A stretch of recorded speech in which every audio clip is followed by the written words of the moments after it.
warahmatullahi wabarakatuh. Bismillahirrahmanirrahim. Alhamdulillahirabbil alamin. Wa afdhalus salati wa atammut taslimi ala sayyidina Muhammadin wa ala alihi wa sahbihi ajmain. Rabbi shrah li sadri wa yassir li amri wahlul 'uqdatam min lisani yafqahu qawli. Subhanaka la ilma lana illa ma 'allamtana innaka antal alimul hakim.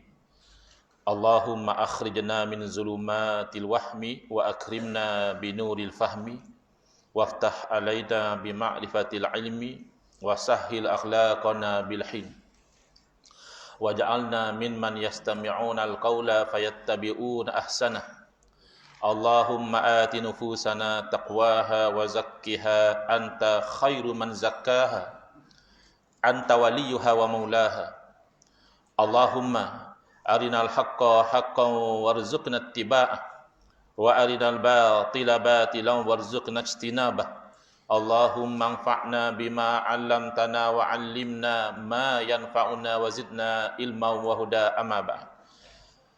Alhamdulillah, muslimin, muslimat, hadirin hadirat yang saya hormati, moga-moga kita semua dirahmati dan diberkati oleh Allah Subhanahu wa taala.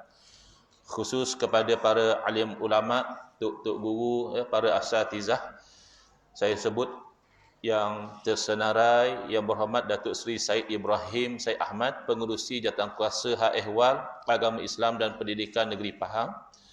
Al-Fadil, pembentang yang pertama Dr. Aiman Al-Akiti, anggota Jawatankuasa Fatwa Negeri Selangor. Pembentang yang ketiga Al-Fadhil Tuan Guru Syekh Abdul Rauf bin Nurin, iaitu ahli Jawatankuasa Fatwa Negeri Pahang. Para pegawai masjid, tuan-tuan imam, pengerusi dan AJK, pemimpin masyarakat muslimin dan muslimat. Hafizakumullah. Sebelum saya pergi lebih lanjut kepada pembentangan, saya nak tanya dua soalan. Minta angkat tangan ya. Soalan pertama, kalaulah saya bentang dalam bahasa Terengganu, siapa yang tidak faham? Boleh angkat tangan. Saya cakap Terengganu, ada tak orang yang tak faham kalau saya cakap Terengganu? Boleh angkat tangan. Tak apa. Okey, baik. Lega rasa. Dia cakap Terengganu, dak sikit. Baik. Soalan kedua, ada tak sini hok minat ke Wahabi? Angkat tangan. Tak sah angkat tangan. Malu kat orang. Malu kat orang jadi Wahabi. Padahal Wahabi bagus kata, ikut sunnah, pegang hadis sahih ya. Apa malu belaka nak mengaku Wahabi? Patut bangga Wahabi. Bukan apa, bukan suruh angkat tangan. Kalau ada hak minat Wahabi, cadangan saja, tak boleh terima tak apa. Standby air banyak sikit. Sebab biasanya kalau start ku ceramah tajuk gini, Wahabi memang panas sang. 2-3 botol air boleh habis. Pengalaman lepas-lepas. Minat Wahabi? Angkat tangan ni. 4 botol. Ingat ke Wahabi ni? Alhamdulillah. Hujur kok. Panas. Ustaz aku standby kok. Bila Wahabi panas sang, ustaz aku pun rasa panas kok. Dia akan masuk komen macam-macam. Saya buat live juga agak-agak jadi line tak apa kuat sini. Saya buat tajuk calling Wahabi. Tu bimbang aku yang masuk tu. Dia maki macam-macam, kita panas pula. Bismillahirrahmanirrahim. Baik. Jadi masa tak banyak mana, slide ada 200 lebih. Saya malu kan nak cover slide banyak ni. Sebab hak lepas saya cover tu, terang tak nak buat sikit pun. Saya kata slide 400 lebih. Nak betang sejam mana dah. Dah oleh kerana kita cover tu, dia kata kita ni, dia dok mana slide 400 lebih. Kata janji nak win. Ingat tak? Dialog di Perlis. Saya cadang nak win tu supaya orang boleh nampak bahawa kita buat persediaan dah. Walaupun kita kata tak sahih, tapi kalau sahih ni jawapan dia, ni jawapan dia. Tahu-tahu lepas dialog ARG kata tak sahih. Tak lesar kok dia kata. ARG pun yang punya slide. Saya yang tukang betang je. Jadi ARG kata tak payah. Kalau kita win slide pun tak lesar kok, ia akan spin kok tu, spin kok ni. Jadi barang slide ada 400 lebih. Kita dah betang berapa ya? Berapa puluh slide. Pun tak boleh jawab. Jadi mungkin nak 400 je mikir dengan otak yang bijak tau. Kalau 30 40 slide pun kelang kabut sekali nak jawab, kalau 400 agak-agak kan ni mak. Orang Terengganu kata balik awal. Gitu. Baik. Tadi saya laju-laju isi pembatangan definisi ahli sunnah wal jamaah ni kita laju saja, insya-Allah ramai tahu dah. Ni kita nak fokus siapa ahli sunnah wal jamaah sebab banding ngaku belaka. Kita Asy'ariyah Maturidiyah ngaku ahli sunnah wal jamaah, Wahabi ngaku ahli sunnah wal jamaah. Oh tak apa, ustaz sama-sama ngaku meriah, apa salahnya? Salahnya sebab Wahabi kata Asy'ariyah sesat dan Asy'ariyah kata Wahabi tak betul. Ya, jadi itu masalahnya. Kalau Syafi'i ahli sunnah wal jamaah, Hanafi ahli sunnah wal jamaah tak ada masalah. Sebab kita kata khilaf perkara cabang tau. Kita dengan Wahabi sebab kita khilaf perkara pokok. Jadi tak boleh nak kata ahli sunnah wal jamaah belaka dua-dua. Ketiga, beberapa kekeliruan dan penggeliruan yang perlu diperjelaskan. Saya mungkin tak ada masa nak pendetailkan waktu, boleh baca insya-Allah dalam slide yang dah disediakan tu. Kemudian hak ni penting. Metodologi pemahaman akidah ahli sunnah wal jamaah. Sebab tu fokus kita. Kalau kita Asy'ariyah pegang tauhid sifat 20, sementara Wahabi bab akidah dia pegang tauhid 3. Kenapa? Kerana Wahabi dia mengidolakan satu tokoh kurun ke-8 Hijrah iaitu Al-Imam Ibn Taymiyah rahimahullah taala, yang mana Al-Imam Ibn Taymiyah bukan Wahabi. Bila saya kata begitu dia perlih pakat setok belaka. Oh punya selama ni dia duk ingat Imam Ibn Taymiyah Wahabi. Wahabi ni kan ikut pada Muhammad bin Abdul Wahhab. Muhammad bin Abdul Wahhab hidup pada kurun ke-12 Hijrah. Takkanlah Imam Ibn Taymiyah hok meninggal dunia kurun ke-8, dia ikut hok hidup kurun ke-12. Tu kita rasa macam apa cerdik gok dia rupanya. Kita ingat kebijak tau. Kata jadi jurulatih bola, jurulatih apa dah wallahu alam. Baik, jadi kalau sempat kita bagi beberapa cadangan dan kesimpulan. Baik, definisi mudah-mudah saja ahlun as-sunnah al-jamaah. Ahlun dalam konteks yang kita bincang ni maknanya adalah pengikut. Ahlus sunnah maknanya pengikut sunnah. Baik, dan dia masukkan dengan sunnah dari segi istilah adalah jalan yang diredai, walaupun dari segi bahasa jalan yang tak molek pun panggil sunnah juga, sebagaimana dalam hadis Nabi sallallahu alaihi wasallam, man sanna fil islami sunnatan hasanatan. Dalam masa yang sama Nabi sallallahu bersabda, man sanna fil islami sunnatan sayyi'atan. Oh, sunnah ada juga hak buruk. Ya, dari segi bahasa. Tapi kalau dari segi istilah dia hak molek saja. At-tariqatul mardiyatu al-maslukatu fid din salakaha Rasulullah SAW dan seterusnya. Jadi saya tak nak lama sangat di situ. Al-jamaah. Pertama, kalau kita tengok as-sunnah saja pun kita dapati golongan Wahabi ia hanya menjadikan sunnah ni sebagai slogan. Contoh, setelah masjid Kampung Pandang satu ni, na'udzubillah lah. Kalau dipegang oleh Wahabi, ya slogan. Di sinilah lahirnya pencipta sunnah. Misal kata gitu, masjid buat slogan. Ataupun kita ni pejuang sunnah, nak hidupkan sunnah. Tapi kalau kita tengok pegangan dia, tak kena dengan sunnah. Ambil contoh mudah sudah. Nah, iaitu bab bid'ah. Wahabi kata bid'ah sesat belaka. Sedangkan Nabi SAW sendiri, bid'ah benda baru, hak tak bercanggah dengan syarak, Nabi puji. Khulafa ar-Rasyidin bukan setakat iktiraf bid'ah hasanah, bahkan buat bid'ah hasanah. Dah sunnah kau jelas mana? Sebab tu baru ni kita kuliah di Kuantan kot . Sedap kot tajuk dia. Sunnah bukan punnah. Jadi kalau dakwah sunnah, dak ikut sunnah tu namanya punnah. Kita tak mahu punnah, kita nak sunnah. Baik. Jadi al-jamaah pun tak ada pada Wahabi. Kerana al-jamaah ni selain daripada dia mengiktiraf ijma' ulama, Wahabi banyak langgar ijma'. Al-jamaah juga membawa ciri-ciri yang bertentangan dengan al-furqah. Hak ni ada pada Asy'ariyah Maturidiyah, tidak ada pada golongan Wahabi. Baik. Hak ni saya dak cerita panjang lebar. Pergi kepada siapa ahli sunnah wal jamaah. Tidak semua aliran, kan kita tahu kan umat Islam berpecah pada 73 pecahan yang utama, tapi tidak semua mengaku sebagai ahli sunnah wal jamaah. Golongan Khawarij yang zaman dulu yang angkat senjata lawan Sayyidina Ali, ya, radhiyallahu anhu, bahkan sampai bunuh Sayyidina Ali, mereka menggelarkan diri mereka asyura, iaitu orang yang menjual diri untuk membeli syurga.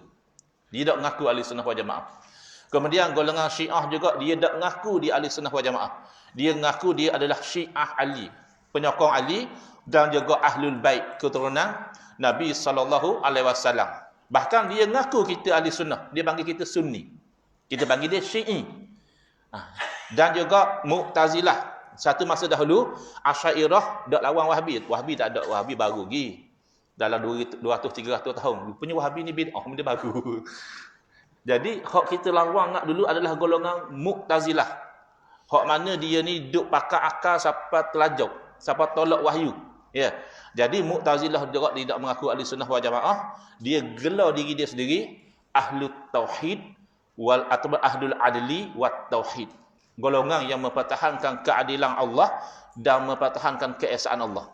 Kan Mu'tazilah dia kata benda hak buruk-buruk ni bukan Allah takdir. Hak baik-baik okeylah, orang mayambang, orang bayar zakat, orang puasa, waktu Allah takdir.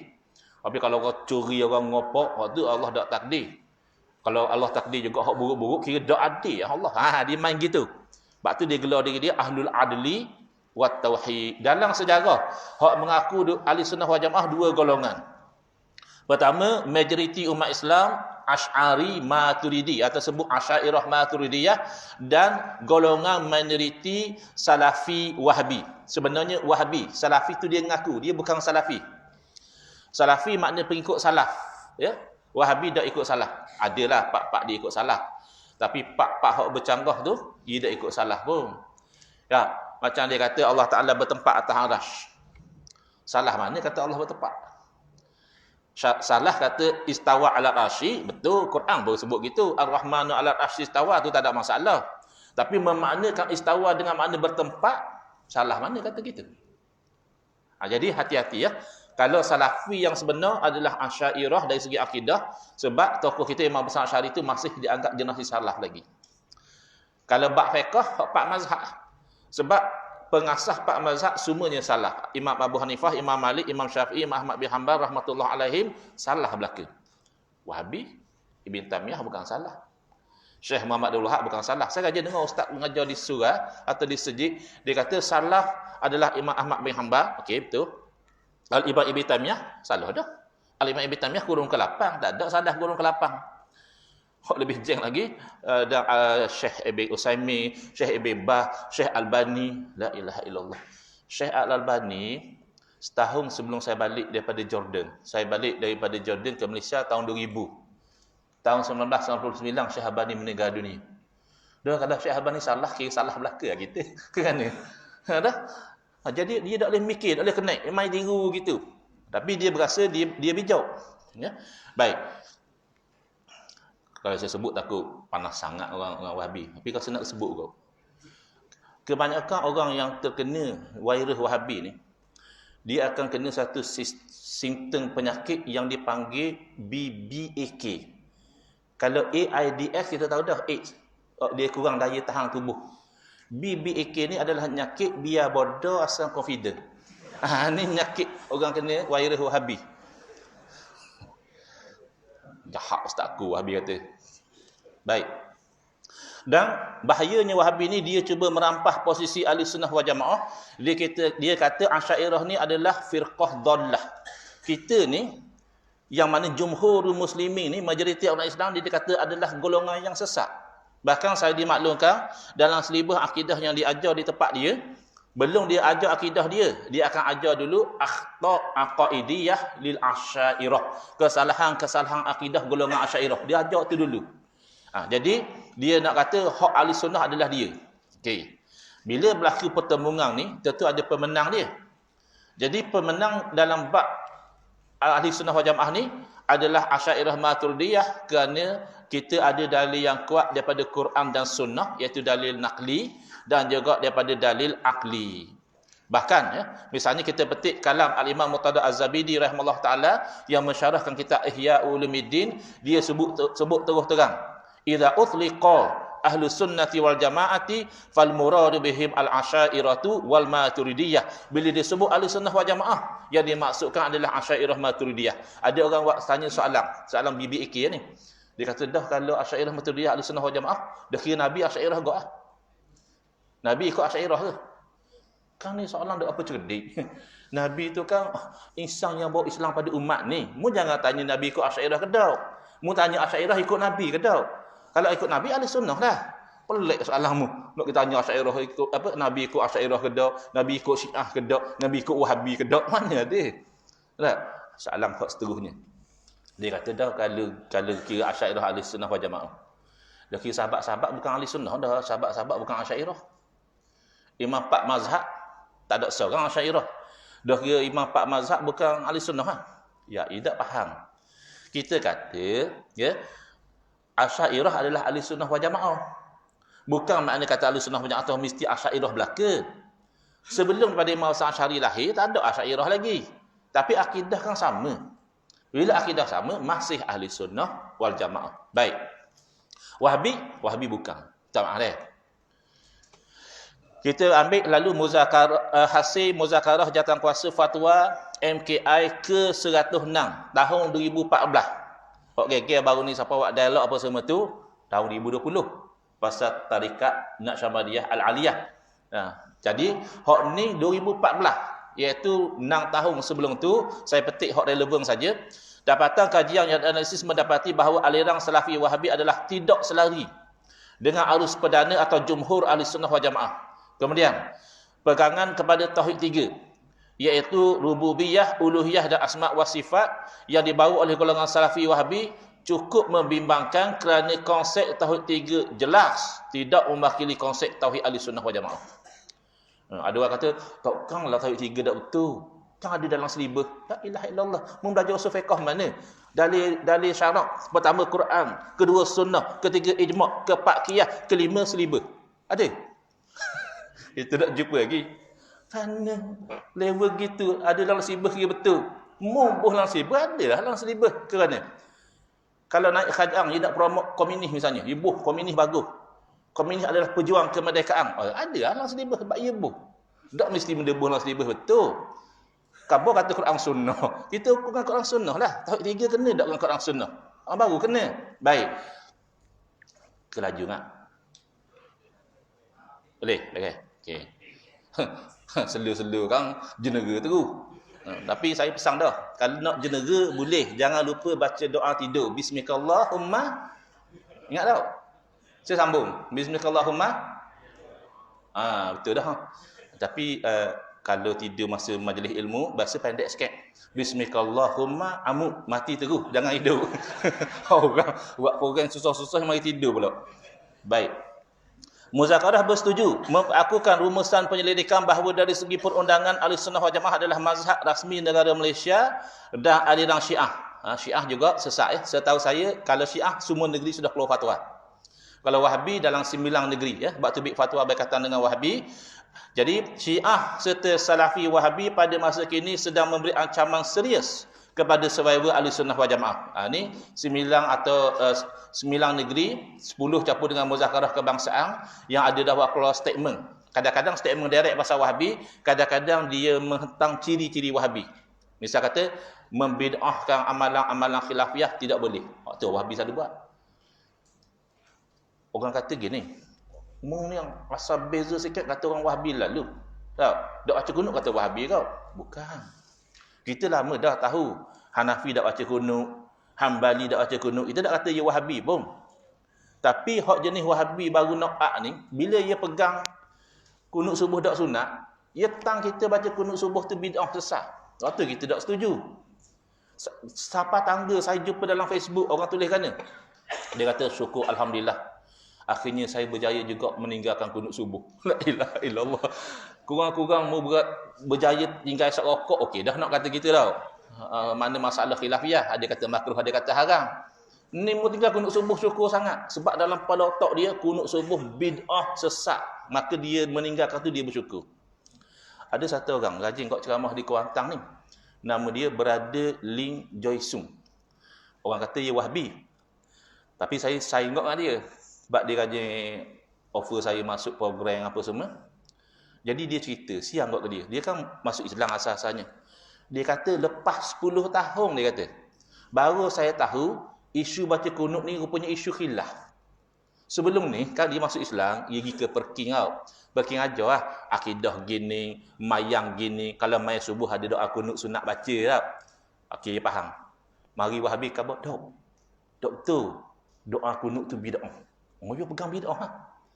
Lepas tu dia ngaji dengan satu ulama daripada Nigeria, Syekh Nuruddin Lemu, kalau tak silap nama. Syekh Nuruddin Lemu ni dia bahagian usul fiqh, bahagian maqasid syariah. Barulah dia faham, oh, bukan masalah bid'ah dah bid'ah, masalah khilaf. Dalil hak ni faham, ada kunut subuh. Hak ni faham dalil ni, dia kata tak ada kunut subuh. Benda khilaf tak usah balah lah. Mu kata berlapang dada.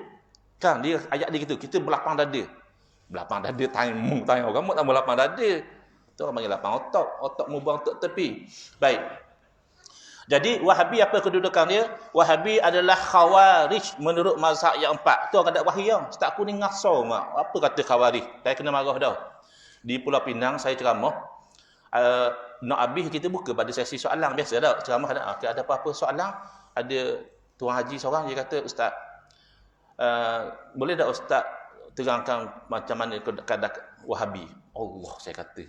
Sesi soal jawab berapa minit? 5 minit, 10 minit. Saya kata soalan tuan ni sebenarnya boleh buat seminar. Nak cerita pasal Wahabi, mana boleh sekejap-sekejap. Kurang-kurang seminar sekat hari. Dia tanya hak soalan dalam 10 minit. Tapi tak apa, Tuan Haji tanya, saya jawab. Saya pun khabar, Wahabi adalah khawarij. Ada seorang jemaah, masih muda lagi, dia marah. Dia kata, Ustaz tak boleh kata lagu tu. Saya kata, pasal apa tak boleh kata lagu tu? Pasal timbalan menteri habaq dalam parlimen. Wahabi adalah ahli sunnah wal jamaah. Oh lagu tu lah. Minta maaf lah tuan. Saya orang tanya saya dalam masjid. Saya mesti jawab ikut ulama' kata. Saya tak mau jawab ikut timbalan menteri. Timbalan menteri orang politik. Betul tak? Orang politik kemarin kabar lain. Hari ni kabar lain pula. Oh, itu biasa orang politik. Tak kan kita nak mengajar sejik kabar orang politik. Bukan timbalan menteri lain ni. Timbalan menteri tahun bila dah awal. Kan berasa hati sama kita pula. Baik. Jadi kita tak ambil kita buah hak jenis nak mujamalah, hak awak nak lembek tekok, nak buat manis mulu, konon-konon Wahabi ahli sunnah wal jamaah, kita bukan pasang tu. Kita kabar buah tu. Betul tak? Nak buat bunga-bunga kita tak jadi. Baik. Wahabi menurut ulama Hanafiyah adalah khawarij. Misalnya Al-Imam Muhammad Amin, dia dikenali sebagai Al-Imam Ibn Abidin, dalam kitab beliau yang masyhur Raddul Mukhtar ala Raddil Mukhtar menyebutkan dengan terus terang. Tengok atas sekalian. Matlabun fi atba'i Ibn Abdul Wahhab al-khawarij fi zamanina. Ini satu perbincangan tentang pengikut kepada anak Abdul Wahhab, iaitu khawarij pada zaman kita. Ada Wahabi mai wahi kona. Dia kata Wahabi sesat, kata. Kita kan jawab, mu rasa Wahabi dah mu kata Wahabi sesat pula. Kalau Wahabi kata Wahabi sesat, kita kena faham. Yang dia maksudkan adalah khawarij yang awal-awal dulu, salah seorang pemimpin dia bernama Abdul Wahhab bin Rustum. Dia nak kena. Contoh nama dia Du. Dia berhari curi ayam kapung. Orang geger, Du berhari curi ayam. Dia pun mari dengar orang dia cakap itu semua Du jahat. Du hak mati 20 tahun lepas gitu waktu. Kenapa gitu? Jadi salah satu hujah kelakar hak dia bawa adalah dia kata hak Wahabi hak jahat ni, hak Abdul Wahab bin Rustum ni munasabah nama dia Abdul Wahab. Jadi pengikut dia Wahabi. Kita ikut Imam Muhammad bin Abdul Wahab. Kalau kita nak digelar-gelar kita Muhammadi. Apa mukona gitu? Tak mesti nama Muhammad pengikut jadi Muhammadi. Sebab orang Arab pertama jarang nak nisbah pada nama Muhammad sebab nama Muhammad tu nama Nabi sallallahu alaihi wasallam. Yang kedua, orang Arab dia biasa ambil nama anak. Mu Abu siapa? Tak. Jadi misal kata anak saya nama Muhammad. Jadi saya ni digelar Abu Muhammad. Padahal nama saya Ahmad Fadil. Tak? Atau dia gelar Ibn siapa? Ibn Umar, Ibn Mas'ud. Dia ambil nama ayah dia. Jadi ayah pada pengasas Wahabi, dia bukan Wahabi. Dia ahli sunnah wal jamaah mazhab Hambali. Nama dia Abdul Wahhab. Jadi Wahabi itu lekat daripada nama dia sebab anak dia digelar Ibn Abdul Wahhab. Makna kata kalau dia orang Kuantan, anak Ustaz Wahab. Gitu, lebih kurang. Ayah dia ulama kan, orang lebih kenal ayah dia. Pium, anak Ustaz Wahab. Akhirnya pengikut dia jadi Wahabi.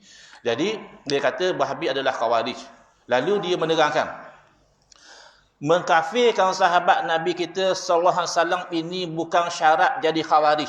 Kadang-kadang Wahabi ataupun kadang-kadang ISIS, Daesh, dia kata kami bukan khawarij. Kerana ciri khawarij adalah mengkafirkan sahabat Nabi. Kami tidak kafir sahabat Nabi. Macam mana awak boleh tuduh kami khawarij? Imam Ibn Abidin jawab lama dah. Mengkafirkan sahabat Nabi bukan syarat jadi khawarij. Itu nak cerita khawarij zaman dulu. Adapun wa illa fayakfi uh, mana sini? Wa illa fayakfi fihim i'tiqaduhum kufra man kharaju alaihi. Cukuplah seorang tu jadi khawarij bila mana dia berkeyakinan kafir orang hak dilawan. Ciri ni ada pada Wahabi. Sebab tu dia bunuh. Orang hak minat Wahabi di Malaysia ni kadang-kadang dia tak baca sejarah pun.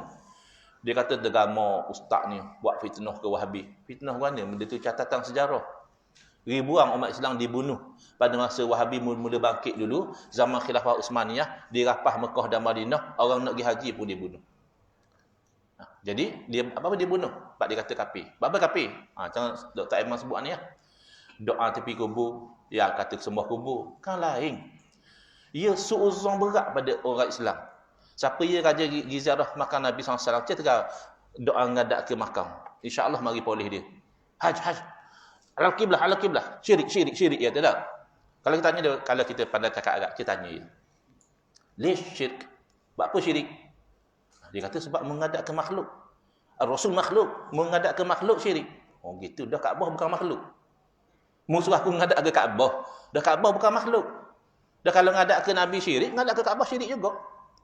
Sekarang ni bukan isu syirik, tak syirik. Nak menghadap bukan nak sembah. Yang nama sembah hanya boleh Allah Ta'ala saja. Sembah malaikat tak boleh, sembah Nabi tak boleh, sembah Kaabah tak boleh. Sebab apa jadi bodoh? Ada kawan saya mesti saya dah jawab. Dia orang agama Hindu.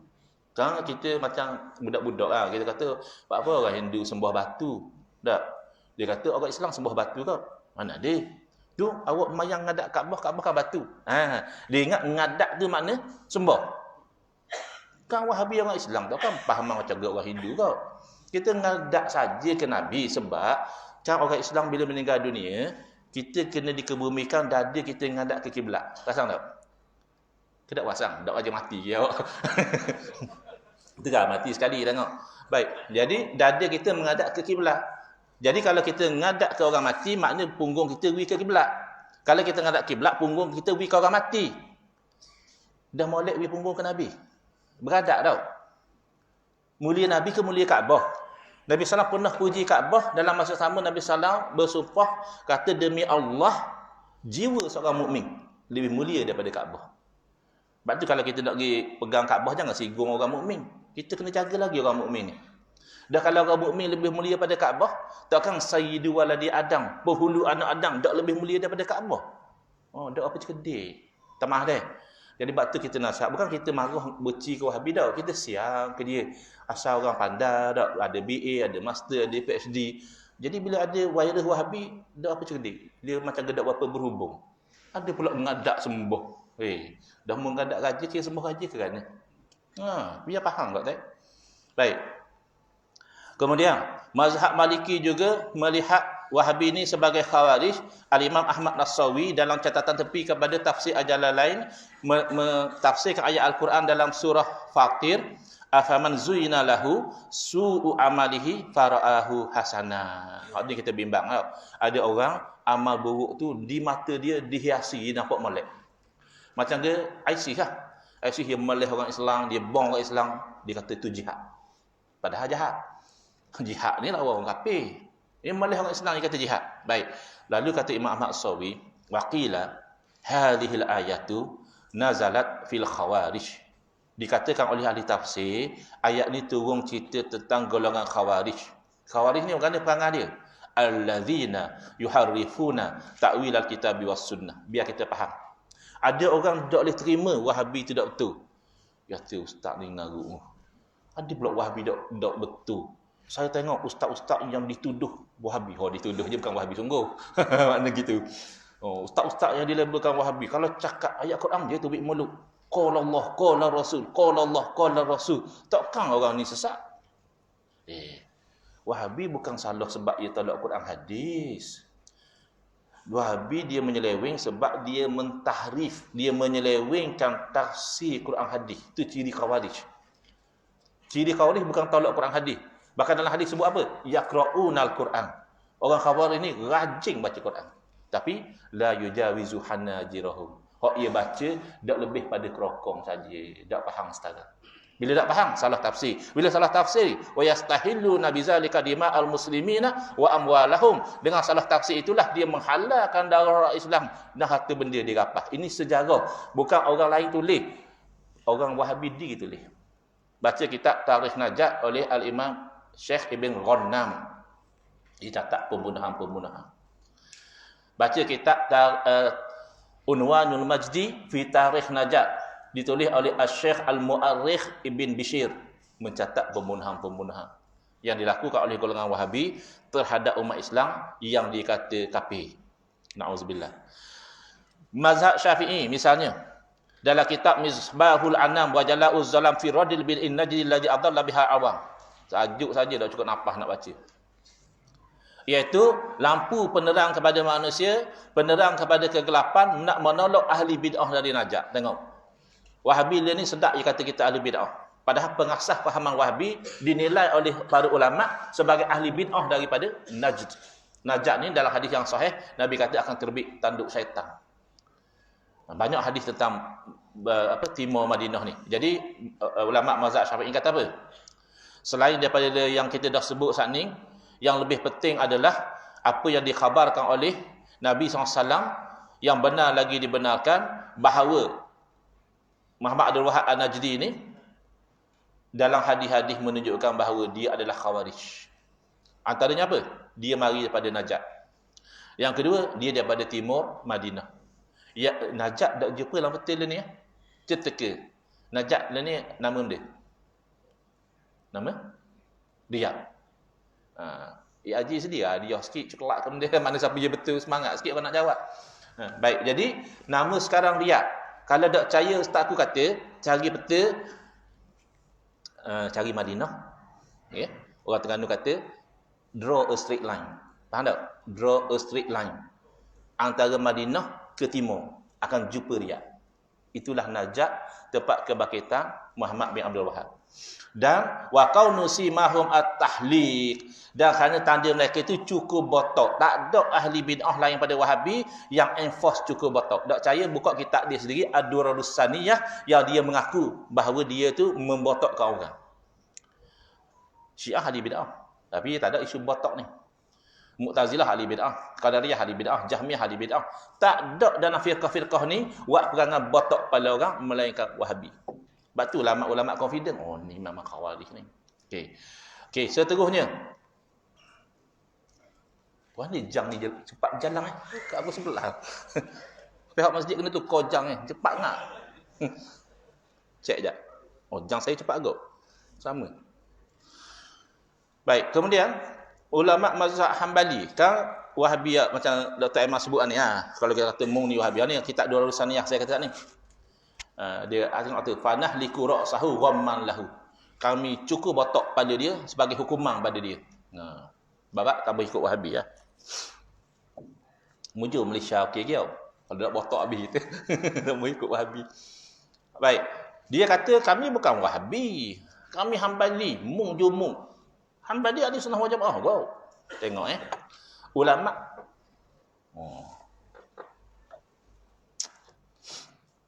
Ada Wahabi main wayar. Baik. Jadi ulama Hambali sendiri tak terima. Cuba lihat dalam kitab Ar-Risalatul Musammah bi Rihlatil Hijaziyah dan seterusnya yang ditulis Al-Imam Abdullah Al-Qudumi An-Nabulisi Al-Hambali, juga mengkelaskan Wahabi sebagai Khawarij. Ni Hambali hok pure. Dia kata apa? Si mahum at-tahliq. Terbitlah. Tanda golongan Khawarij ni adalah membotokkan kepala. Yaqtuluna ahlal Islam. Dia berahi lawang dan bunuh orang Islam. Wa yad'una ahlal awsan, tapi dia lock saja orang kafir dak kacau. Okey. Nak buka minda je dah. Semenjak daripada fahaman Wahabi bertapuk ya di tanah Hijaz. Rajin dak negara tu perang dengan Israel. Cik buka sejarah. Kalau Iraq rajin perang dengan Israel, Syria rajin, Lebanon pernah, Mesir masyhur perang dengan Israel. Setepatnya rajin lah perang dengan Israel. Nabi kabar dah. Yaqtuluna ahlal Islam, ya, dia jadi launchpad serang Iraq pernah. Kalau Yaman dia memang serang direct. Bukan kita nak benci pada negara tau. Ideologi tu menyebabkan kalau dengar orang kafir tak ada orang salah, dengan orang Islam terik sangat.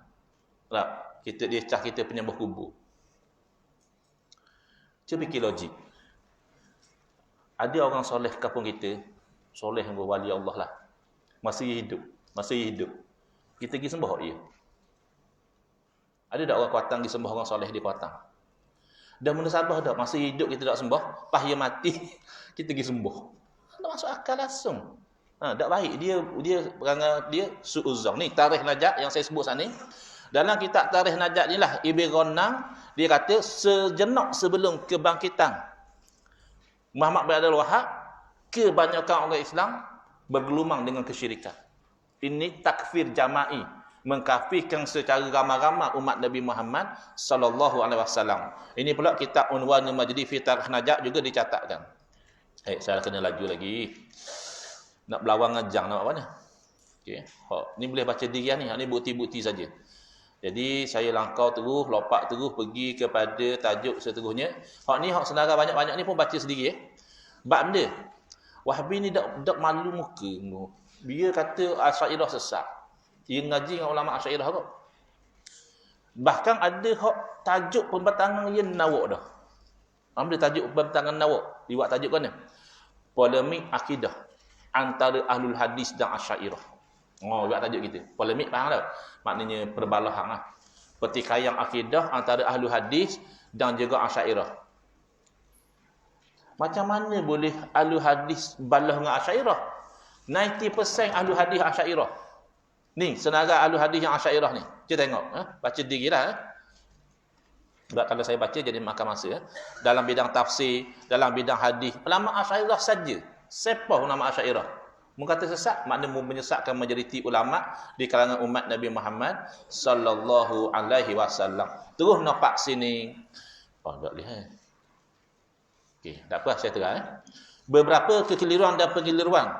Pertama, dia label Asy'ariyah sebagai ahli bid'ah. Kenapa?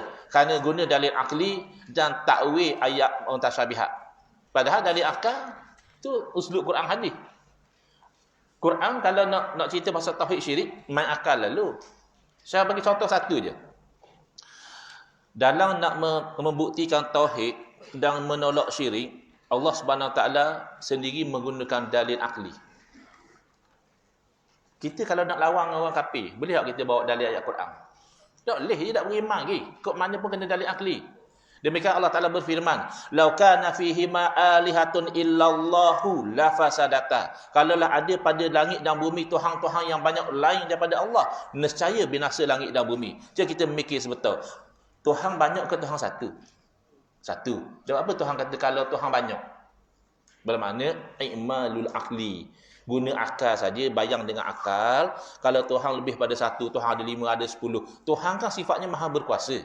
Ke Tuhan lemah? Tuhan kan sifatnya maha berkehendak. Ke Tuhan buat sesuatu kerana terpaksa macam kita juga? Tak kan? Dah kalau Tuhan banyak, kehendak Tuhan mana yang nak jadi? Kuasa Tuhan mana nak lulu? Tuhan ni nak buat gini, Tuhan ni nak buat gitu, akhirnya binasa langit bumi. Mustahil lah Tuhan banyak. Mustahil itu adalah hukum akal. Nabi Ibrahim AS nak tolak syirik, nak bukti tauhid, guna dalil akli juga. Akal yang sihat, boleh terima tak Tuhan tapi lemah? Bak apa jok orang ini? Tuhan letih. Tak jadi. Bulak Tuhan letih. Bukan mung. Tak? Tuhan sakit, Tuhan lupa. Semua tu mustahil. Kita tak boleh terima Tuhan tapi kurang. Betul tak? Lalu Nabi Ibrahim AS nak khabar ke Namrud. Namrud ni musyrik. Iaitu nak kata ke Namrud, mu bukan Tuhan sebab mu lemah. Rabbiyallazi yuhyi wa yumit. Tuhan sebenar tu Tuhan aku. Dia berkuasa menghidup dan mematikan. Rupanya nyakit bibi ekin zaman Namrud ada dah. Jadi Namrud ni biar bodoh asal confident kau. Dia kata anak uhi wa umi.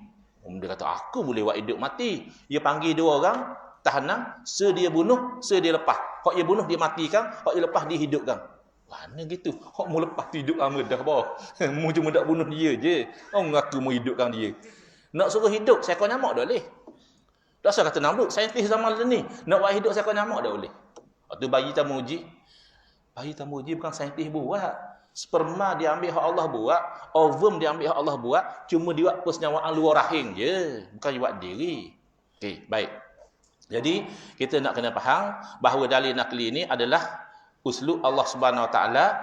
Oleh itu menolak dalil akli adalah menolak Quran dan Sunnah. Salah satu ayat BBAK yang saya jumpa dalam Facebook, dia dengan confident dia kata apa? Ustaz, saya dalam bab akidah, saya berpegang dengan Quran dan Sunnah. Okey, bijak. Oleh itu saya tak guna akal. Biar bodoh asal confident mu ni. Bila masa Quran Sunnah tolak akal? Quran dan Sunnah bahkan marah orang tak guna akal. Wa qalu law kunna nasma'u aw naqilu ma kunna fi ashabis sa'ir. Keluhan ahli neraka, kalaulah di dunia dulu aku nak dengar. Ada orang berjin tak boleh dengar. Semua ustaz aku ceramah ahli bidah. Mana boleh dengar? Au naqilu, atau dahulu di dunia kami guna akal, tidaklah kami ini termasuk dalam ahli neraka. Kalau gitu salah satu sebab masuk neraka tak guna akal. Bahaya golongan orang anti akal ni. Cuma kita taklah kata akal ni segala-galanya. Cuba ambil hak ni, hak mana ngatuk, boleh buat balik hak ni sudah apa dah. Bandingan yang dibuat oleh Imam Ghazali rahimahullah taala kaitan antara akli dengan nakli. Nakli itu Quran hadis.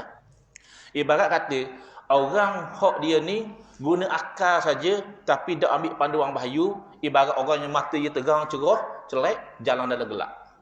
Sebab apa? Sebab tak disuluh oleh wahyu. Sebaliknya, orang yang tengok wahyu tapi tak guna akal, macam orang yang jalan dalam terang benderang, dia tutup mata, tak nampak juga. Hak Malik ahli sunnah wal jamaah, dia tengok pada wahyu dan dia faham wahyu guna akal. Gitu. Baik. Saya lompat lagi.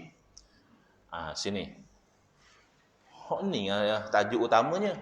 Mana? Tak ada macam masa kecederaan ke apa?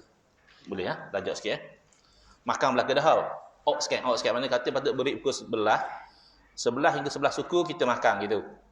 Jadi saya bagi cadangan kalau setuju kita lajak sikit sampai 11 suku. 11 suku 11 setengah baru kita makan. Boleh tak? Out 15 minit. Gitu baik, alhamdulillah. Baru rasa imbuh tak aku mari pada KL ni. Memang orang Terengganu, tapi saya sudah jadi orang KL. Beli rumah dekat KL semua kan, isteri pun orang Selangor. Selangor tu. Nak cakap KL ingat. Kawan saya dulu gitu kok, baru masuk universiti. Semalam kan nyamak beram-beram. Saya tebas kan. Orang tebas dia kata tebas. Baik. Kita zaman dulu-dulu. Baik, masuk ya. Hak ni hak penting sekali kita nak bincang ni, bahawa yang mewarisi akidah Ahlussunnah wal Jamaah adalah Asy'ariyah dengan tauhid sifat 20 dan bukan tauhid 3. Baik, suruh pergi pada sini. Dia orang kata jangan belajar sifat 20. Ni bid'ah tak ada zaman Nabi. Dah tak mau belajar sifat 20 nak belajar dia tauhid 3 lah. Dah tauhid 3 ada zaman Nabi. Ada tak sahabat belajar rububiyah, uluhiyah, asma' wa sifat? Tak ada juga. Bid'ah dari segi penyusunan tak ada masalah. Kita belajar sembahyang kena. Rukun sembahyang 13 perkara tak? Pertama niat, kedua berdiri betul bagi yang mampu, ketiga takbiratul ihram, keempat baca Fatihah. Ada tak sahabat belajar gitu? Tak ada. Belajar rukun sembahyang 13 perkara itu bid'ah. Akan tetapi adakah sahabat sembahyang dak diri, dak takbir, dak baca Fatihah? Isi tidak bid'ah. Kita belajar tajwid kan? Ikhfa, izhar, idgham bi gunnah, idgham bila gunnah. Ada tak sahabat belajar gitu? Ma'arif li sukun dan sebagainya? Tak ada. Abah tak ada tajwid. Ada. Tajwid tu kan memperelokkan bacaan Quran. Ada sahabat baca ayat panjang pendek betul, makhraj comel. Tajwid tu. Demikianlah juga ilmu tauhid ini, bahawa kaedah itu mari susun ke diam tak ada masalah. Saya nak cerita untuk menjelaskan poin ini. Dalam 4-5 tahun lepas, saya balik berkuliah di kampung sendiri di Terengganu. Tak silap di Masjid Tukku Tuan Besar. Lalu lepas kuliah, mari 3 soalan. Salah satu soalannya dia tanya, Ustaz, tidakkah salafus soleh menolak sifat 20? Itu soalan dia. Salafus soleh faham tak?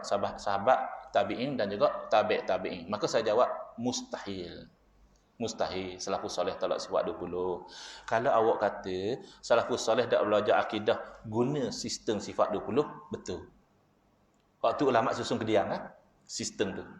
Tapi kalau awak kata salafus soleh menolak sifat 20 mustahil, awak tak percaya, awak bilanglah sesa. Daripada sifat 20, pertama wujud. Adakah salafus soleh mengatakan Allah tak wujud? Wujud tanpa ada permulaan. Adakah salafus soleh mengatakan Allah dulu tak ada, learning baru ada? Bakar, adakah salafus soleh mengatakan Allah akan binasa? Mukhalafatuhu ta'ala lil hawadis, adakah salafus soleh mengatakan Allah serupa macam kita juga? Qiyamuhu ta'ala binafsih, adakah salafus soleh mengatakan Allah berhajat pada makhluk, kalau makhluk tak ada susahlah, penatlah Allah, adakah gitu? Kan ini yang membawa orang tu jadi kafir. Bilang sesa, adakah salafus soleh mengatakan Allah banyak, Allah mati, Allah jahil, Allah buta, Allah pekak, Allah bisu? Tak ada. Jadi isi daripada sifat 20 tu tidak mungkin bid'ah, kerana tidak mungkin beriman melainkan orang tu percaya pada ke-20 yang disebut ni. Cuma dia bilang tak bilang je. Tapi masalah Ustaz begini, sifat 20 ni adalah ilmu falsafah benarnya. Falsafah Yunani, bagi ambil Quran hadis sudahlah. La ilaha illallah. Jadi tak dengar orang kata gitu. Jangan pakai cahaya meruk gitu. Akak tangan sekali selu-selu, Ustaz nak tanya sikit. Ahli falsafah Yunani nama apa? Oh, dalam kitab mana ngajar sifat 20? Saya macam teringin nak tahu. InsyaAllah, pacerah dia jawab. Sebab tak ada. Orang Terengganu kata, okeylah. Orang Terengganu kata, for the sake of argument. Orang Kuantan tak? For the sake of argument. Atas nama nak balas sajalah. Atas nama nak berhujah saja. Katalah ada sungguh ahli falsafah Yunani, dia berkeyakinan dan dia mengajar ke orang Allah wujud tanpa ada permulaan, tanpa ada perakhiran, tak sama seperti makhluk, tidak berhajat kepada makhluk, Maha Esa dan seterusnya. Berarti orang ahli falsafah Yunani ini adalah mukminun muwahhidun, satu orang mukmin yang bertauhid. Tak gitu? Kena kata mana? Gitulah. Jadi jangan mudah terpedaya. Yang kita tambah adalah bid'ah dari segi isi dia. Isi dia bid'ah kita tambah. Okey, wahdaniyah tu ni saya dah review je. Tauhid 3 ada, dalam sifat 20 ada tauhid 3. Bila kita bincang tentang wahdaniyah ada 3. Wahdaniyatu zat, wahdaniyatu sifat, wahdaniyatul af'al. Ya, saya tidak nak terang, saya rasa ramai dah mengaji dengan tok-tok guru, nak fokus nombor 3. Wahdaniyatul af'al mengesahkan Allah pada perbuatan. Berarti walaupun zahirnya kita tengok orang ni berlari, orang ni cakap, orang ni nopak, orang ni menikam, orang ni apa, ya, hakikatnya itu adalah perbuatan Allah. Wallahu khalaqakum wa ma ta'malun. Allah yang menciptakan kamu dan apa yang kamu buat. Baik. Hak ni sama macam tauhid rububiyah. Mana dah? Sini dah. Wahabi pakai tauhid rububiyah, iaitu tauhid 3, tauhid rububiyah, uluhiyah, asma wa sifat. Okey. Tauhid rububiyah apa makna dia? Iaitu kita meyakini bahawa yang menciptakan, yang memiliki, yang mengatur langit dan bumi, yang menghidupkan, yang mematikan, yang mendatangkan penyakit, yang menyembuhkan penyakit, yang memberi rezeki, hakikatnya adalah Allah belaka. Betul tak ni? Betul lah. Cuma kita panggil ni wahdaniyatul af'al. Dia panggil tauhid rububiyah. Tak usah balas bab nama. Jadi macam budak-budak. Macam saya sekolah dulu lah. Saya sekolah di Melay College dulu. Kita mari pada Terengganu. Kawan-kawan daripada Kedah ada, daripada KL ada. Balah dia orang. Kita dapat minuman bulan puasa. Sedap lah. Balah. Hak ni kata cincau. Hak ni kata lengkong. Cincau, lengkong. Cincau, lengkong. Panggil seorang. Tempat kau panggil apa ni? Dia tengok. Beldetang. Lagi tu. Air beldetang. Tak masuk larut. Tak masuk balah. Benda sama kan? Nemu nak panggil tauhid rububiyah. Aku nak panggil wahdatul ahad. Tak ada masalah. Masalah sini. Bila mu mendakwa bahawa semua orang ada tauhid rububiyah, termasuk Abu Jahal, Abu Lahab, kita tak setuju. Salafus soleh mana kata orang musyrik bertauhid? Cuma hari seorang, sahabat Nabi mana kata orang musyrik bertauhid? Ini salah faham Al-Imam Ibn Taymiyah dan yang sewaktu dengannya terhadap ayat-ayat Quran. Dia salah faham. Ya alim. Kang Wahabi pun pandai kata ulama tak maksum. Ke Imam Ibn Taymiyah maksum? Dia pandai kata ulama tak maksum. Tapi bila tiba pada Ibn Taymiyah, seolah-olah maksum. Ia salah faham ayat Al-Quran, wala in sa'altahum man khalaqas samawati wal arda wa sakhkhara asy-syamsa wal qamara la yaqulunna Allah. Demi kalau kamu tanya pada orang musyrik, siapa cipta langit bumi, siapa pusing matahari dan bulan, nescaya orang musyrik akan jawab Allah. Itulah bukti orang musyrik bertauhid. Dak. Musyrik tu lawan pada tauhid. Macam mana pula orang musyrik bertauhid? Tauhid rububiyah saja. Bab yang ngaku Tuhan cipta langit bumi, bukan. Ayat itu bukan dalil orang musyrik bertauhid. Ayat itu menjadi dalil orang musyrik di dalam melakukan kesyirikan, dia tak ada hujah. Dia hanya ikut amalan nenek moyang buta tuli. Haza ma wajadna alaihi aba'ana. Macam mana nak suruh tinggal aku sembah berhala ni, tok nenek kita sembah lama dah. Cuma mikir, berhala ni ke cipta langit bumi yang mu sembah kau? Tak boleh jawab je. Nak kata bahala cerita lagi bumi gani, bahala tu dia yang betul. Tu macam-macam jenis, betul tak? Ada orang tang lapang, ada tang ngepak, ada perut sadu, ada perut buci. Ikut dia. Dia buat. Dia tak jawab. Dah adakah bahala mung ni? Hak pusing matahari dah bulan. Dengung dia. Dah kira Allah lah juga ya teh. Bukan pasal dia tak syirik. Fa anna yufakun. Kan baca dah sambungan pada ayat tu. Lalu selepas itu ke manakah mereka dipalingkan? Ahli tafsir kata ai ila syirki. Mereka dipalingkan ke arah syirik. Dia kalah hujah. Tapi iktikad dia syirik. Tak percaya? Tengok surah Hud. Dalam surah Hud Allah cerita ayat orang musyrik kepada Nabi Hud AS. Nabi Hud kata, sembah Allah, jangan sembah berhala. Dia kata, inna qulu ila'taraka ba'du alihatina bisu. Kami bukan nak kata apa, wahai Hud, sebahagian daripada berhala-berhala kami telah mengenakan penyakit gila padamu. Maknanya di sisi orang musyrik, berhala boleh mendatangkan penyakit. Maka boleh menyembuhkan itu dan ini, maka dia sembah. Maka mengatakan orang musyrik bertauhid rububiyah, ini keliru. Baik. Tauhid uluhiyah, iaitu kita ni beribadah dan menyembah hanya kepada Allah semata-mata. Tak boleh sembah lain pada Allah, haram lagi syirik. Hak ni betul. Kita tak payah balah abad ni. Walaupun atas nama tauhid 3, hak ni betul. Hak kita tak setujunya, ia kata tawassul dengan orang mati haram. Tabaruk hanya boleh dengan Nabi, dengan orang lain tak boleh. Istighasah minta tolong hanya boleh dengan orang hidup. Tak tolong orang mati tak boleh. Kita ambil mudah-mudah je deh. Sebab atas faktor masa. Benarnya kalau nak puas cerita pasal ni, sedap-sedapnya dalam 20 minit kot. Tak boleh lah, sebab masa terbatas. Jadi gini je. Tawassul, Dr. Aiman dah cerita saat ni tau. Tawassul memang tak boleh tolong. Sebab ada dalam hadis dan itu perbuatan sahabat. Sahabat amal tawassul. Jadi akhirnya dia kata gini, tawassul boleh. Dengan syarat, kita tawassul dengan orang masih hidup. Tak apa lah. Dia hidup lagi, kita doa ke, tak apa. Tapi kalau dia mati dah tak boleh. Kita pun kalau hak bijak sikit, dia kata, tawassul dengan orang mati adalah perkara khilaf di kalangan ulama yang rajih haram. Khilaf kot celah mana bang. Ulama sepakat banyak ratus tahun dah. Mula-mula hak petikan tawassul dengan orang mati ni Al-Imam Ibn Taymiyah pada kurung ke-8. Dah mu nak buang mana ijma' 700 tahun. Mu nak kata khilaf. Lepas tu rajih pula hak Ibn Taymiyah sama. Orang lain tak rajih. Pak hari dalil. Kan kita dengan Wahabi sepakat agama terbina atas dalil. Cuba hari sedalil yang membuktikan bahawa tawassul dengan orang mati haram. Saya minta dah dalam Facebook. Seorang dah hari. Paling-paling dia hari kisah gini. Bukti tak boleh tawassul dengan orang mati adalah bila berlaku kemarau zaman Sayyidina Umar radhiyallahu anhu buat istisqa, minta hujan. Dalam istisqa tu Sayyidina Umar bertawassul dengan Al-Abbas. Sayyidina Umar kata, dulu kami tawassul dengan Rasulmu, memberi hujan kepada kami. Sekarang kami tawassul dengan pak saudara kepada Rasulmu. Berilah hujan kepada kami. Itulah bukti oleh tawassul dengan orang mati. Kalau boleh tawassul dengan orang mati, buat apa Sayyidina Umar tak tawassul direct dengan Nabi? Yang kita tawassul dengan Al-Abbas buat apa? Itu orang tak bagi dalil bang. Itu orang bagi kepahaman mung kepada dalil. Tak ada dalam kejadian tu kata Sayyidina Umar kata, oleh kerana Rasulullah dah wafat, maka kami terpaksa bertawassul dengan orang hidup. Tak ada. Sayyidina Umar cerita kan dia ke orang ramai. Sebab kenapa Sayyidina Umar tawassul dengan Al-Abbas, adakah kerana Nabi dah wafat? Bukan. Sayyidina Umar berucap lepas tu, berpidato, dia khalifah kan? Dia kata dahulu Rasulullah SAW masih hidup melihat Al-Abbas sebagaimana anak melihat ayah. Oh, maknanya Rasulullah hormat sungguh pada pak saudara dia.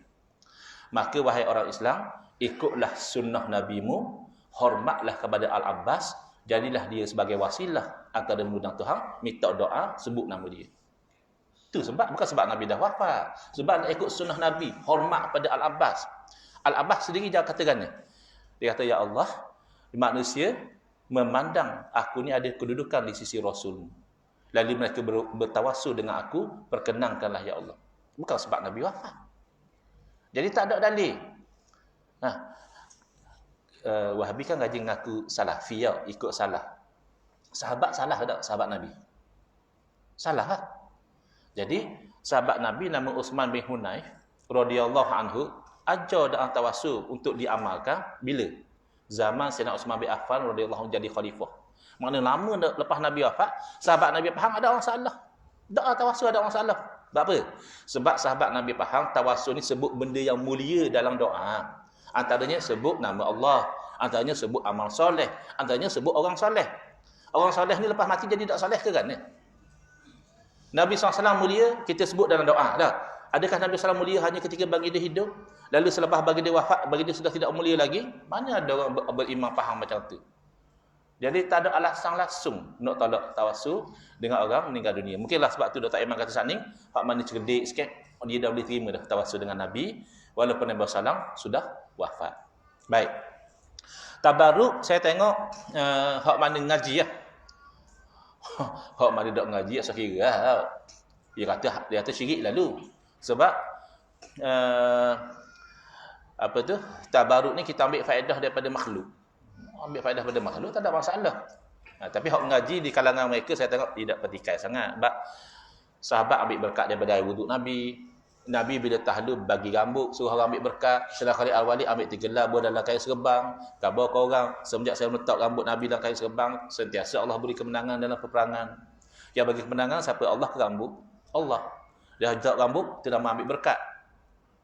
Dari segi akidah, kalau kita sakit, obat yang menyembuhkan Allah yang menyembuh. Allah.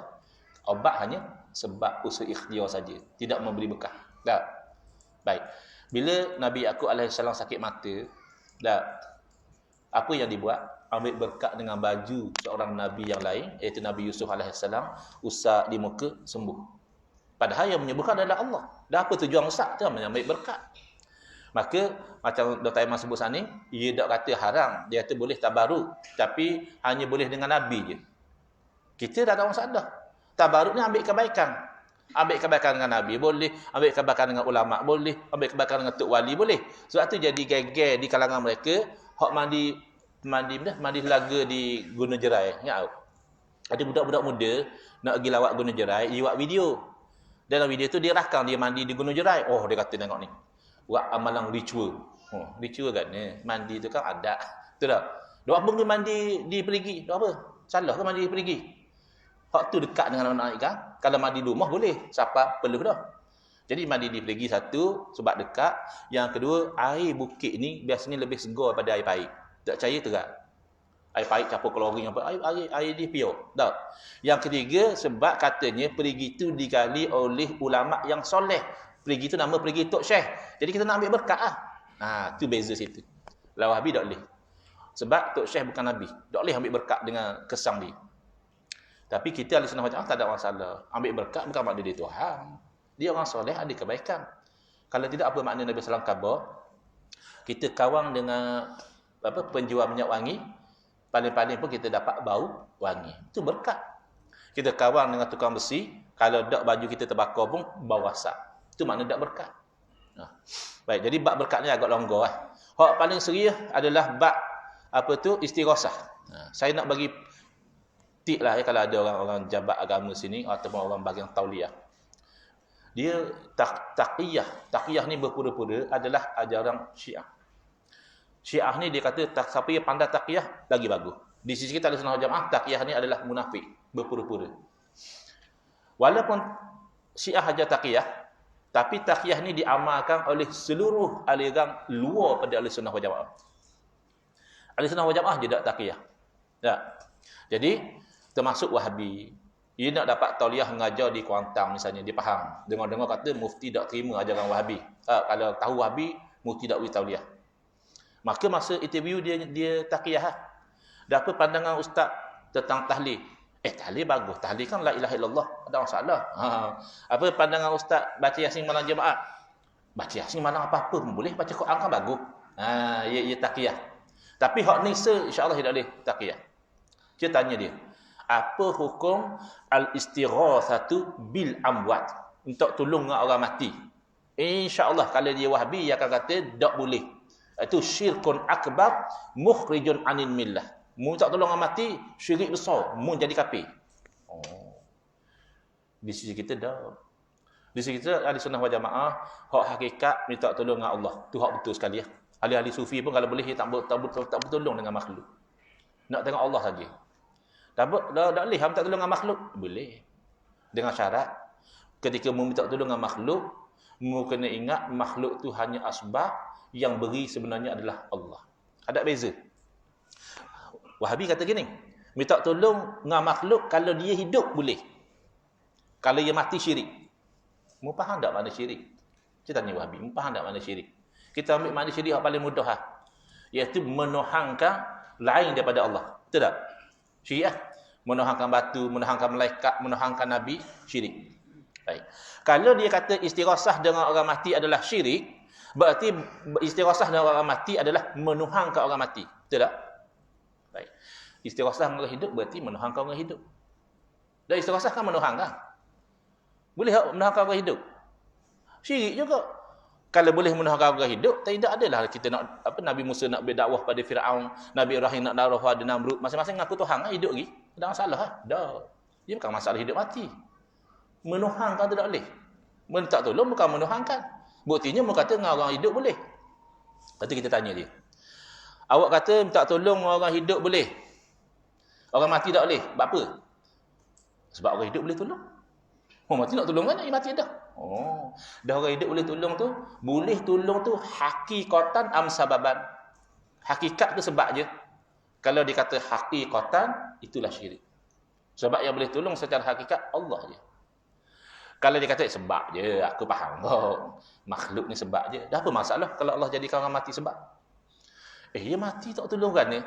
Saya ada jumpa satu orang, dia tak setuju boleh minta tolong orang mati. Dia kata kalau boleh minta tolong orang mati, apa tak tolong dia goreng mi sepinggang. Apa jadi gitu? Dah lah masa dia hidup dulu dia kerja goreng kedah. Dia mati dah mau tak suruh goreng mi tok mu molek muka mu. Kita minta tolong orang mati ni sebenarnya mengharapkan doa yang soleh dia di alam ruh. Kerana sabit dalam hadis-hadis Nabi SAW yang pelbagai bahawa orang di alam ruh mendoakan orang di alam dunia ni. Jadi bolehlah kita minta dia doa. Yang kata tak boleh ni Al-Imam Ibn Taymiyah. Dan dia tak ada dalil. Dia hanya kata sadar li zari'ah, sekat jalan. Kok minta tolong orang mati jadi syirik. Minta tolong orang hidup boleh jadi syirik. Saya tanya soalan mudah je. Kita pergi ke Kuantan, kita sakit lama dah 5 tahun dah. Dengar-dengar kata ada doktor hebat di Kuantan. Kita pergi jumpa doktor, tuan doktor tolonglah sembuhkan penyakit saya. Syirik tak? Syirik kalau kita iktikad memang doktor yang menyembuhkan. Tak syirik kalau kita anggap doktor hanya usaha ikhtiar sebab musabab Allah yang menyembuhkan. Kalau doktor tu hidup pun boleh jadi syirik. Misalnya dia sembuh, kita berkata, oh tahniah Tuan Haji, Allah dah sembuhkan dah penyakit Tuan Haji. Kata Allah sembuhkan benda. Saya 5 tahun sakit minta dengan Allah. Tak rajin Allah sembuhkan saya. Saya berubat seminggu dengan doktor baik. Doktor yang sembuhkan saya. Syirik lalu. Walaupun doktor masih hidup. Jadi bukan masalah hidup mati. Minta tolong orang hidup boleh. Orang mati syirik. Okey. Pengikut ayah Ping. Minta tolong ayah Ping masa ayah Ping hidup. Syirik ke tak? Syirik lah. Sebab pengikut ayah Ping anggap ayah Ping Tuhan. Minta tolong ayah Ping tu memang ayah Ping yang beri. Takdir-takdirlah kita ni sekapung ayah Ping. Tak? Kita balik pada KL, beg banyak. Nampak ayah Ping duk minum kedai kopi. Ping, tolong akak beg aku boleh tau? Tak tolong ayah Ping. Syirik tau? Tak syirik lah. Sebab kita anggap dia makhluk. Tapi ayah Ping marah. Kamu kurang ajar aku orang hebat musuh akak beg. Tapi makna kata, kalau kita minta tolong ayah Ping, tak syirik. Sebab kita minta tolong kepada dia atas jalan dia tu makhluk. Okey, Alhamdulillah. Nampak ramai angguk-angguk tu suruh berhenti tu. Angguk-angguk tak ada faham. Mana ustaz tahu angguk-angguk suruh berhenti? Ustaz buat gitu kok. Baik, jadi dah 11 suku dah. Jadi saya paksa raih ke waktu. Kita mungkin ada peluang lagi untuk berinteraksi pada sesi forum sikit lagi. Saya ucapkan terima kasih atas perhatian. Saya mohon maaf atas salah dan kesilapan. Hadza wabillahi taufiq wal hidayah. Wassalamualaikum warahmatullahi wabarakatuh.